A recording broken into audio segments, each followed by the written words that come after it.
നമുക്ക് ഒരാളോട് വെറുപ്പ് തോന്നുക സ്വാഭാവികമാണ്.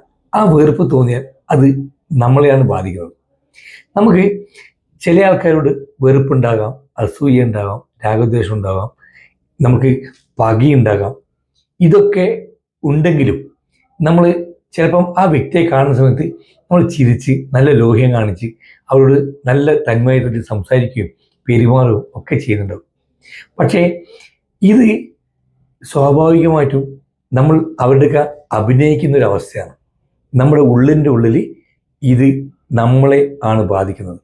ഈ പകയും വിദ്വേഷവും രാഗദ്വേഷവും അസൂയയും കുശുമ്പും ഇതൊക്കെ നമ്മുടെ സെല്ലുകളിലാണ് ഈ പോയിട്ട് ആ സെല്ലുകളെ നശിപ്പിക്കും.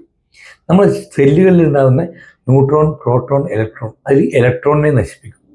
ഇലക്ട്രോണിനെ നശിപ്പിക്കുന്ന ആ സെല്ലുകൾ വിഘടിച്ച് അത് ശരിക്കും പറഞ്ഞാൽ പഠനങ്ങൾ തെളിയിക്കുന്നത് തന്നെ 2 തരം ക്യാൻസർ ഉണ്ട്. ഇത്തരം വെറുപ്പും രാഗദ്വേഷവും പകയും അസൂയൊക്കെ വെക്കുന്നവർക്ക് വരുന്ന ഒരു അസുഖമായി ഇത് മാറിയേക്കാനുള്ള സാധ്യത കൂടുതലാണ്. നമ്മൾ പക വെക്കുന്ന വ്യക്തികൾക്ക് നമ്മൾ നല്ല രീതിയിൽ പെരുമാറുന്നുണ്ടെങ്കിലും അദ്ദേഹത്തിന് ഇത് ഒരിക്കലും അദ്ദേഹത്തെ ബാധിക്കുന്നേ ഇല്ല. അദ്ദേഹം അറിയുന്ന പോലുമില്ല നമ്മുടെ ഉള്ളിലെ പകയും വിദ്വേഷവും ഉണ്ടെന്നുള്ള കാര്യം. അദ്ദേഹം നമ്മളോട് നല്ല രീതിയിൽ സംസാരിച്ച് അദ്ദേഹം പോകും.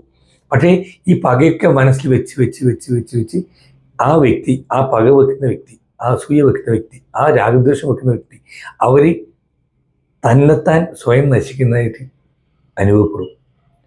പലപ്പോഴും ഈ സംഭവം സംഭവിക്കാതിരിക്കാൻ നമ്മുടെ മനസ്സിലെ വെറുപ്പും പകയും വിദ്വേഷമൊക്കെ മാറ്റി വെക്കുക. ആരോടും വെറുപ്പില്ലാത്ത വിധത്തിൽ നമ്മൾ ഫർഗീവ്നെസ് പ്രാക്ടീസ് ചെയ്യുക. എല്ലാ ദിവസവും കിടക്കുന്ന സമയത്ത് അത് എല്ലാവരോടും പകയും വിദ്വേഷവും നിരുപാധി മാപ്പ് കൊടുത്ത് ഒഴിവാക്കുക. അങ്ങനെയൊക്കെ ചെയ്യുന്ന ഒരു മനോഭാവം ഉണ്ടായി കഴിഞ്ഞാൽ നമ്മൾക്ക് ഒരുപാട് ഉയരങ്ങളിലേക്ക് എത്താൻ സാധിക്കും. എല്ലാവർക്കും ഒരു ശുഭദിനം നേരുന്നു.